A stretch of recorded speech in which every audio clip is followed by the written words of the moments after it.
This was, without question, the one game LeBron James would rather forget than ever relive. Fresh off winning the first scoring title of his career, LeBron never could have imagined that he would shoot just 11% in a playoff game. Let's rewind to the 2007-08 season. After being swept without mercy by the Spurs' Big Three the year before, LeBron James evolved again. When the regular season ended, he was averaging 30 points, 7.9 rebounds, and 7.2 assists, capturing his first NBA scoring title and finishing fourth in MVP voting. Determined to build a true championship roster around LeBron, the Cavaliers front office finally went all in. Late in the season, Cleveland packaged Shannon Brown, Drew Gooden, and Larry Hughes in a trade to the Chicago Bulls, bringing back Joe Smith and Ben Wallace. Not long after, they acquired Wally Szczerbiak from the Seattle Supersonics, along with point guard Delonte West. A new Cavaliers team was formed. Cleveland finished the season 45-37, good for fourth in the Eastern Conference and returned to the playoffs. In the first round, they faced a familiar opponent, the Washington Wizards. Though the Wizards' Big Three reunited once again, Gilbert Arenas was clearly limited by his knee injury and struggled to stay on the floor. After 4 games, Cleveland held a commanding 3-1 lead. In Game 5, Washington fought desperately. Karen Butler erupted for 32 points, and the Wizards edged out a 1-point win to stay alive. But it only delayed the inevitable. The Cavaliers closed out the series 4-2, advancing to the Eastern Conference semifinals. This time, the opponent was no longer the Detroit Pistons. Standing in their way were the Boston Celtics, the best team in basketball. After trading for Kevin Garnett and Ray Allen, Boston's newly formed Big Three had taken the lead by storm, jumping from 24 wins the previous season to 66 wins, the best record in the NBA. Before the series even tipped off, the showdown between LeBron James and the Celtics' Big Three dominated headlines everywhere. What LeBron didn't know yet was that Boston would become the greatest obstacle of his championship path. Game 1 marked LeBron's first ever playoff appearance at the TD Garden. From the opening possession, Boston executed a defense designed specifically to shut him down. Head coach Doc Rivers rotated Paul Pierce and defensive specialist James Posey onto LeBron, while the Celtics collapsed instantly whenever he drove. Inside, Kendra Perkins and Kevin Garnett waited at the rim. Combined with LeBron's inconsistent outside shooting at the time, his efficiency was completely neutralized.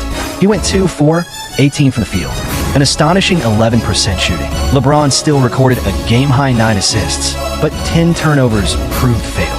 Boston escaped with a 4-point win and took the series lead. In Game 2, Cleveland still had no answers. LeBron finished with 21 points, the team high, but shot only 25% from the floor. Meanwhile, Boston's Big Three played with total control.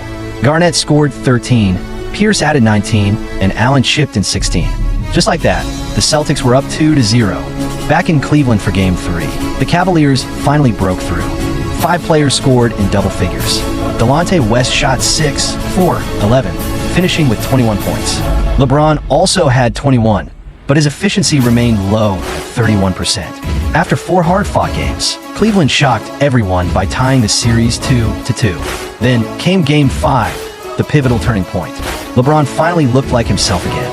He attacked from everywhere, scoring 35 points and shooting 48% from the field. Just as it seemed Cleveland might steal the game, the second-year guard changed everything. Rajon Rondo erupted, shooting 60% and scoring 20 points, pushing Boston to a crucial Game 5 victory. The Cavaliers were suddenly on the brink of elimination. In Game 6, LeBron had fully adjusted to Boston's physical defense. He responded with 32 points, 12 rebounds, and 6 assists, dragging the Cavaliers into a decisive Game 7. The final battle returned to Boston. This was LeBron James at his absolute peak. He poured in 45 points, added 6 assists and 5 rebounds, and left everything on the floor. But even that wasn't enough. Paul Pierce delivered his defining moment, scoring 41 points and leading the Celtics to the Eastern Conference Finals. LeBron James was eliminated. Yet something changed. Although Cleveland fell short, the trial by fire against Boston reshaped LeBron entirely. And the very next season, he would finish with the best record in the NBA.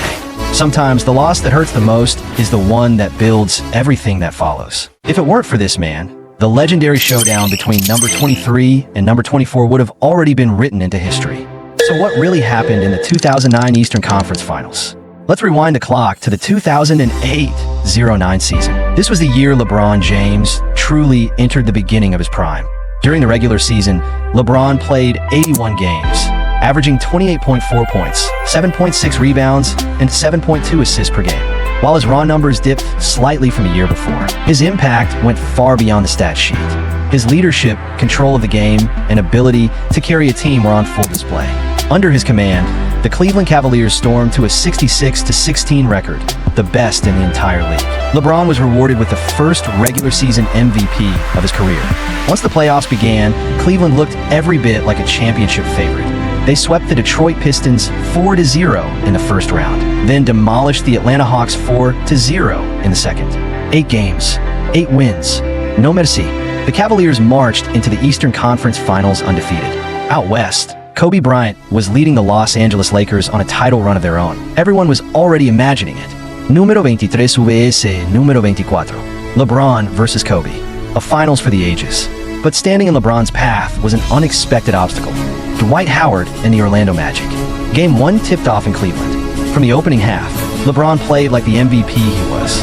He shot 11, 4, 16 in the first half and poured in 26 points, leading the Cavs to a 15-point advantage heading into the third quarter. It looked like Cleveland was about to secure a statement win. Then Orlando's system came alive. With Hedo Turkoglu orchestrating from the top, Rashard Lewis, Rafer Alston, and Courtney Lee ran constant pick and rolls, finding open shots at the perfect moments. And with Dwight Howard anchoring the paint, the floor spacing became deadly. As the shooters heated up, Orlando slowly erased the deficit. With 40.8 seconds left, the Magic trailed by just 1. Lewis, already feeling it, knocked down a mid-range jumper to take the lead. LeBron responded immediately, attacking the rim, finishing through Howard and converting the and one. Cavs up 2. On the next possession, Turkoglu found Lewis again. Facing Anderson Varejao, Lewis rose up without hesitation. Splash, a three-pointer. Orlando up 1. 14.7 seconds left. Final possession.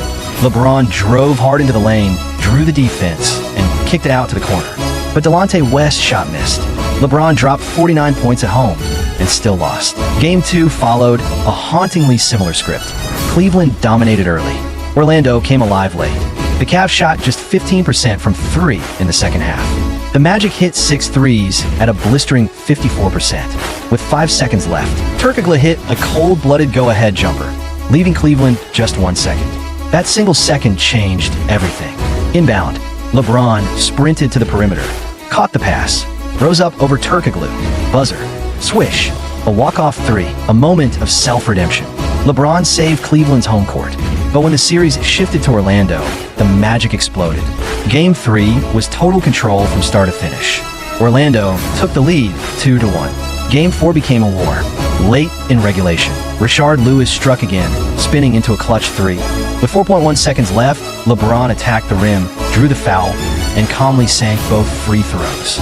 Overtime, that's when Dwight Howard took over. Time after time, he punished Varejao inside. Despite LeBron pouring in 44 points, Cleveland fell by 2, down 3-1. Game 5 was do or die. To contain Howard, Zydrunas Ilgauskas fouled out in just 26 minutes. Howard, frustrated by the whistle, also fouled out after 37 minutes. Behind steady performances from LeBron and M.O. Williams, the Cavs stayed alive, 3-2. But in Game 6, Dwight Howard delivered the best game of the series. 40 points, 14 rebounds. LeBron, exhausted after carrying Cleveland for 5 straight games, managed just 25. Final score, series over. Orlando eliminated Cleveland 4-2. For the series, LeBron averaged an unbelievable 38 points, 8.3 rebounds, and 8 assists per game. And still, the finals slipped away. The dream matchup never happened. But the following season, with the arrival of Shaquille O'Neal, LeBron's championship hopes were reignited once again. How much did the Cleveland Cavaliers sacrifice just to get LeBron James his first NBA championship? Even in the 2008-09 season, when LeBron was averaging 38 points per game, the Cavaliers still fell short of the NBA Finals. After 4 straight playoff disappointments, LeBron began seriously thinking about leaving Cleveland. With only 1 year left on his contract, the front office understood the stakes. If LeBron didn't win a championship that year, he might walk away. To avoid wasting the prime of their superstar, the Cavaliers decided on a major overhaul. Less than a month after being eliminated by the Orlando Magic, Cleveland made a blockbuster trade. Sasha Pavlovich, Ben Wallace, and a 2010 second-round pick were sent to the Phoenix Suns for Shaquille O'Neal. Shaq was past his peak, but the Cavaliers believe his experience and size could help shoulder both offensive and defensive pressure for LeBron. That wasn't all. During the offseason, Cleveland signed scoring point guard Anthony Parker and Jamario Moon to balance the roster. By mid-season, they added power forward Anton Jameson. With these moves, a completely new Cavaliers team was born. The regular season ended with LeBron maintaining his peak form. He won his second consecutive regular season MVP and made first-team All-Defense. Unsurprisingly, the Cavaliers finished first in the Eastern Conference and entered the playoffs as favorites. In the first round, they faced the 8th-seeded Chicago Bulls and rookie star Derrick Rose. LeBron showed no mercy.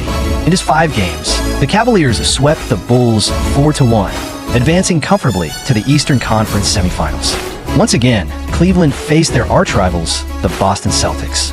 Although Boston had finished 4th in the East, their Big Three were still a formidable force. Game 1 in Cleveland was a battle.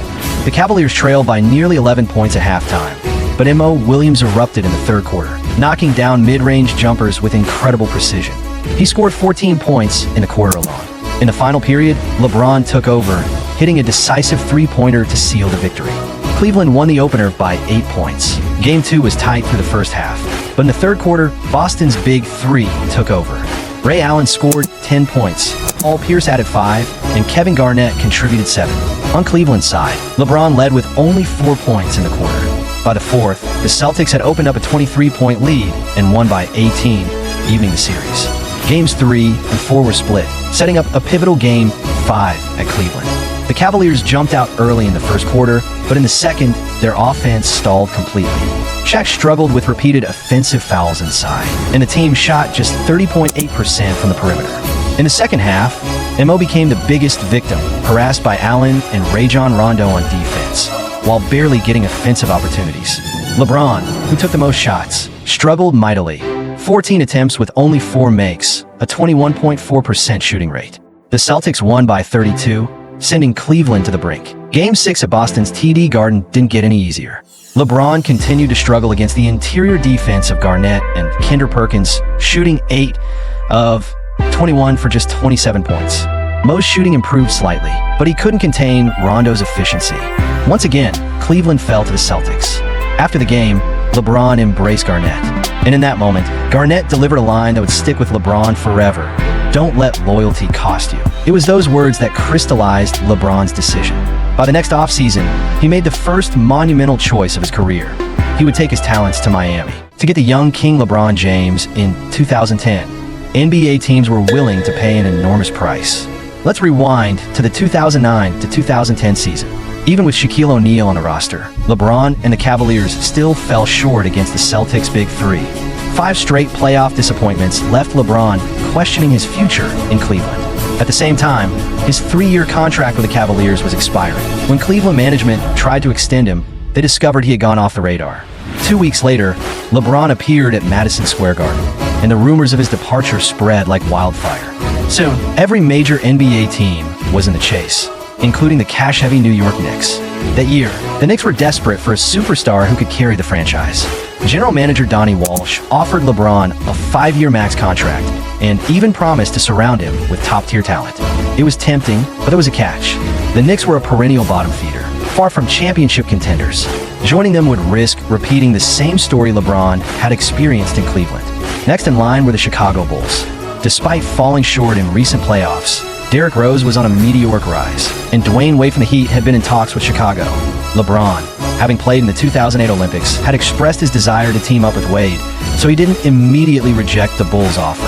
Meanwhile, Miami Heat GM Pat Riley was quietly orchestrating a master plan. After the 2009 season, he cleared salary cap space, declined to re-sign Jermaine O'Neal and Quentin Richardson, and made bold roster moves. Daquan Cook was traded to Oklahoma City, and Michael Beasley, who averaged 14.8 points per game, was sent to Minnesota.